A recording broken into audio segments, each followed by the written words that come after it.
شرجیل خان اور آپ دیکھ رہے ہیں غزنوی ٹی وی۔ دوستو 2003 میں امریکہ نے عراق پر حملہ کیا۔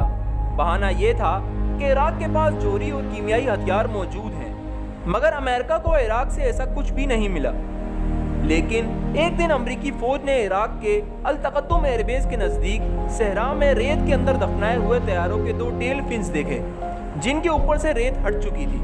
اور جب امریکی فوج نے اسے کھودنا شروع کیا تو پورا کا پورا ایک طیارہ موجود تھا، جو کہ Russian made MiG 25 Foxbat تھا۔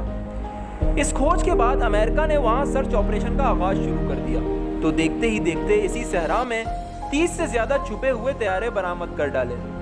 دریافت ہونے والے طیاروں میں مگ 25 فوکس بیٹ اور Su-25 گراؤنڈ اٹیک طیارے تھے۔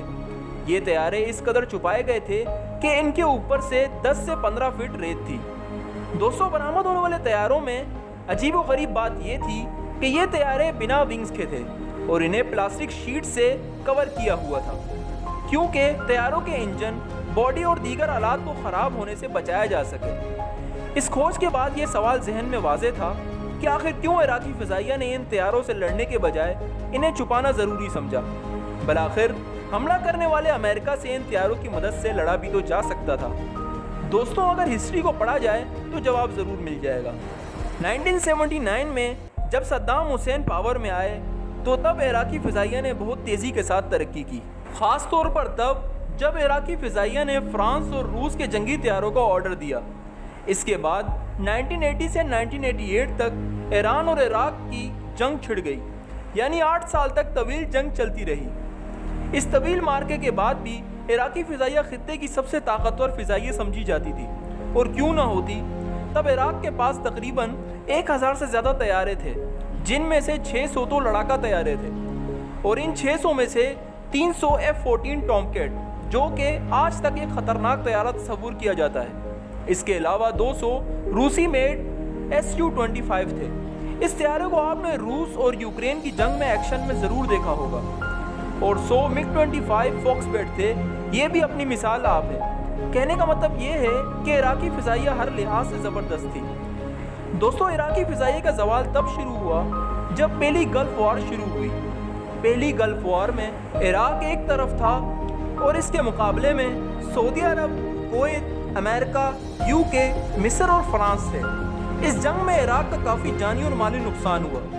عراق کے تقریباً 120 جنگی طیارے تباہ ہوئے اور کئی ہوائی اڈے بھی ناکام ہو گئے۔ صدام حسین نے اپنی فضائیہ کو بچانے کے لیے ایران سے رابطہ کیا، جو کہ پہلے سے ہی عراق کا جغرافیائی دشمن تھا۔ دراصل امریکہ نے عراق پر نو فلائی زون بنا دیا تھا اور عراق پر پابندیاں عائد کر دی، لہٰذا کوئی بھی ملک عراق کی مدد کو نہیں آیا۔ چنانچہ صدام حسین نے ایران سے رابطہ کر کے اپنے طیاروں کو بچانے کے لیے 138 جنگی طیارے ایران بھیج دیے۔ اس طرح عراق نے اپنے 138 طیارے تو بچا لیے، مگر عراق کو دھچکا تب لگا جب جنگ ختم ہونے کے بعد ایران نے 138 طیارے واپس کرنے سے صاف انکار کر دیا۔ قہر تو تب ٹوٹا جب 1 سال بعد امریکہ اور اس کے اتحادیوں نے دوبارہ عراق پر حملہ کر دیا۔ عراق کو معلوم تھا کہ اس کے سیکنڈ جنریشن روسی طیارے جدید ترین امریکی طیاروں کا مقابلہ نہیں کر سکتے، اور ان روسی طیاروں پر عراق کا کافی بجٹ لگا تھا، تو وہ انہیں بالکل کھونا نہیں چاہتا تھا۔ اور اگر یہ طیارے تباہ ہو بھی گئے تو سینکشن کی وجہ سے مزید طیارے ملنا ناممکن ہے، اور صدام حسین ایران والا تجربہ بھی کر چکے تھے۔ بہرحال صدام حسین اپنی فضائیہ کو بچانا چاہتے تھے۔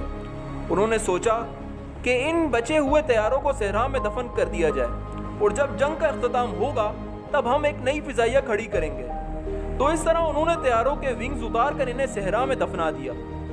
ونگز کو اتارنے کا مقصد یہی تھا کہ طیاروں کو ونگ کے ساتھ دفنانے سے ونگز کو نقصان ہو سکتا ہے۔ بہرحال اس دفعہ بھی صدام حسین کی قسمت نے ان کا ساتھ نہیں دیا، اور یہ جنگ عراقی فضائیہ تو کیا، اور صدام حسین کا سر لے گئی۔ دوستو، اس واقعے سے ہمیں 2 سبق ملتے ہیں۔ ایک، نہ آپ کا کمزور دوست ہونا چاہیے، نہ کمزور دشمن، اور دوسرا یہ کہ جنگ کے وقت اپنے ہتھیاروں کو نہیں چھپانا چاہیے، وہ جیسے بھی ہوں ان سے لڑنا چاہیے۔ آپ ہاریں یا جیتیں، یہ بات کی بات ہے۔ تو امید ہے دوستوں آپ کو میری یہ ویڈیو پسند آئی ہوگی۔ میں ملتا ہوں آپ سے ایک نئی اور دلچسپ ویڈیو میں، تب تک کے لیے اپنے ہوسٹ شرجیل کو دیجیے اجازت۔ اللہ حافظ۔